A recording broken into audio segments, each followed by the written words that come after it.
خاص طور پر ماں باپ سامنے ہوں تو دیکھو ہاتھ جوڑتا ہوں، ماں باپ کے لیے تکلیف نہ بننا۔ میرے نبی سے پوچھا گیا یا رسول اللہ قیامت کب آئے گی؟ آپ نے فرمایا تو اللہ کو پتہ ہے۔ تو اس نے پوچھا کوئی نشانی بتا دیں، نشانی؟ تو یہ بچیاں غور سے سنیں، تو سنو، آپ نے فرمایا جب بیٹیاں بھی ماؤں کو ذلیل کریں گی قیامت آ جائے گی۔ بیٹے تو کر جاتے ہیں بدتمیزی اور بیٹیاں عام طور پہ فرمانبردار ہوتی ہیں، آپ نے فرمایا جب بیٹیاں بھی ماں کو ذلیل کریں گی تو قیامت آ جائے گی۔ بچوں، تمہارے استاد بھی تمہارے ماں باپ ہیں اور تمہارے ماں باپ بھی تمہارے ماں باپ ہیں۔ میرا اللہ کہتا ہے وَاخْفِضْ لَهُمَا جَنَاحَ الذُّلِّ مِنَ الرَّحْمَةِ، ان کے سامنے بچھ جا، لا تقل لهما اف۔ اف کا اردو میں ہے یہ ہوں کی آواز بھی نہیں آنی چاہیے۔ اتنا خفیف سا وزن بھی ماں باپ پہ مت ڈالو، ان کی دعا لے لو، دعا۔ وہ زیادتی کریں سہ جاؤ، زیادتی کریں پی جاؤ۔ اللہ کی غیبی مدد سے جو تمہارے کام ہوں گے وہ تمہاری ڈگریوں سے نہیں ہوں گے۔ ڈگری تو ایک کاغذ کا پرزہ ہے، اس پہ نہ تمہاری تقدیر لکھی ہے نہ تمہارا نصیب لکھا ہے۔ تمہارا نصیب یہاں لکھا ہوا ہے، تمہاری تقدیر یہاں لکھی ہوئی ہے، اور یہ سرسبز اور ہری ہوگی تمہارے اخلاق کے ساتھ، تمہارے ایمان کے ساتھ۔ موسیٰ علیہ السلام نے پوچھا یا اللہ میرا جنت کا ساتھی کون ہے؟ تو اللہ تعالیٰ نے کہا وہ جو کسائی ہے فلاں وہ تیرا جنت کا ساتھی۔ موسیٰ علیہ السلام اس کو دیکھنے پہنچ گئے، دیکھا تو ایک کسائی بیٹھا چوکڑی مار کے گوشت کاٹ کاٹ کے بیچ رہا ہے۔ وہ بڑے حیران ہوئے، اے میرا جنت کا ساتھی کیویں بن گئے؟ جب وہ اپنے سودا بیچ چکا تو ایک گوشت کا ٹکڑا اٹھا کے اس نے ڈالا تھیلے میں اور چل پڑا۔ موسیٰ علیہ السلام بھی ساتھ ہو گئے۔ موسیٰ 4 بڑے نبی ہیں، نوح، ابراہیم، موسیٰ، عیسیٰ، اور ان سب سے بڑے ہیں محمد مصطفیٰ صلی اللہ علیہ وسلم۔ وہ گھر پہنچا تو موسیٰ علیہ السلام بھی اجازت دے کے اندر آ گئے۔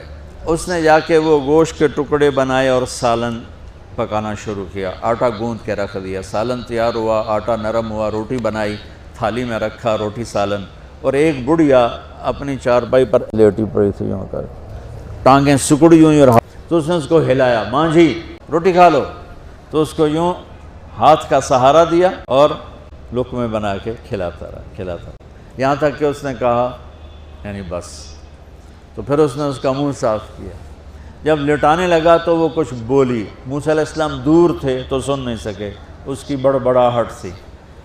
تو جب وہ فارغ ہوا تو موسیٰ علیہ السلام نے فرمایا میرے بھائی یہ کون ہے؟ کہا جی میری ماں ہے، میں کسائی ہوں، میں صبح اس کی ساری خدمت کر کے جاتا ہوں، پھر شام کو جب آتا ہوں تو پہلے سارا اس کا کام کرتا ہوں، پھر بچوں کو دیکھتا ہوں۔ تو موسیٰ علیہ السلام نے فرمایا یہ کچھ کہہ رہی تھی جب تم اسے لٹا رہے تھے؟ تو کہنے لگا جی بس ماں جو ہوئی، کہنے کو اس نے کیا کہنا ہے، جب بھی اس کی خدمت کرتا ہوں تو مجھے کہتی ہے اللہ تجھے جنت میں موسیٰ کا ساتھی بنائے۔ میں تا جی کسائی کمی اور وہ موسیٰ کلیم، میری کیڑی اوقات ہے۔ موسیٰ علیہ السلام کی آنکھوں میں آنسو آ گئے، تیری ماں نے تیرا کام بنا دیا۔ تو بچوں اپنے ماں باپ کی ہائے نہ لو، دعا لو، اور ماں باپ سے کہتا ہوں اولاد کو عزت دو، بے عزت نہ کرو، عزت نفس کو۔ تم کل کو باپ بننے والے ہو، تمہاری کل شادیاں ہونے والی ہیں، یہ ماں بننے والی ہیں، تم باپ بننے والے ہو۔ اللہ کے واسطے یہ جو ہمارا تعلیمی نظام ہے اس نے ہمارے بچوں کو پاگل کر دیا ہے۔ 3 سال کے بچے کے اوپر بستہ لادنا یہ اس کو تباہ کر دینا ہے۔ 3 سال کے بچے کو ماں کی گود چاہیے، اسکول نہیں چاہیے۔ میرے نبی نے کہا 7 سال تک نماز بھی نہ کہو تو کیا کرو، وقت دو، محبت دو، عزت دو، احترام دو، 7 سال میں ہر شے بھر جائے گی، پھر واپس تمہیں کرے گا، ساری زندگی تمہیں واپس کرے گا۔ آج کل کے جو نوجوان والدین ہیں، ایک تو ان پر اسکول کا فوبیا سوار ہے، دوسرے سے موبائل کا عذاب سوار ہے۔ بچہ بات کرتا ہے، ماں موبائل میں لگی ہوئی، کوئی ڈرامہ ویکھی جاتی، ہاں بکو کیا کہتے ہو سن رہی ہوں۔ بیوی بات کرنے لگتی ہے اور میاں صاحب فون میں لگ جاتے، میاں صاحب بات کرنے لگتے ہیں، بیگم فون میں لگ جاتی۔ یہ تو ہماری زندگی اتنی لائف کوالٹی گندی ہو چکی ہے کہ انہیں کھانے پر بھی سکون نصیب نہیں، کھانے پر بھی کاروبار کر رہے ہوتے، ٹوائلٹ میں ٹیلی فون سن رہے ہوتے۔ کچھ اپنے نبی کی زندگی کو سیکھو۔ نبی کے سر پہ 7 بر اعظم کے انسان اور جنات اور قیامت تک آنے والی نسلیں تھیں، اور میرا نبی بچوں کے لیے روزانہ وقت نکالتے تھے۔ وقت کیسے نکالتے تھے؟ ان کے لیے گھوڑا بن جاتا، ہاتھ پاؤں زمین پہ ٹیک کے کمر کو لیول کر کے آؤ میری کمر پہ بیٹھو، دونوں بچوں کو کمر پہ بٹھا کے حسن حسین کمرے میں چکر لگا کر پھر کہتے تمہارا اونٹ کیسا ہے، جس کو اتنی ذمہ داریاں ملی ہوں وہ وقت نکالے۔ یہ سبق تھا نسل کے لیے، امت کے لیے۔ پھر دونوں بھائیوں کو اتار کے اکیلی زینب کو بٹھا کے چکر لگاتے، جھولے جھولاتے، کشتی کراتے، خود کشتی کرتے، ان کے ساتھ کھیلتے بچوں۔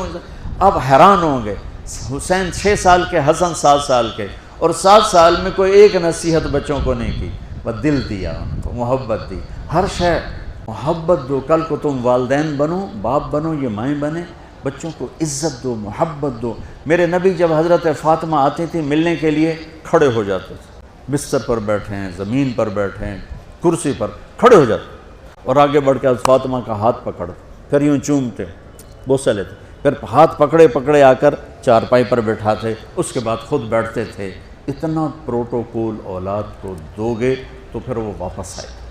یہ ساری آپ کی اولاد ہے، یہ تمہارے باپ ہیں اور تمہارے اصلی ماں باپ ہیں، ان کو عزت دو۔ یہ ایک چیپٹر میں نے تمہیں آنے والے فیوچر کے لیے دیا ہے کہ اللہ تمہارے گھر آباد کرے۔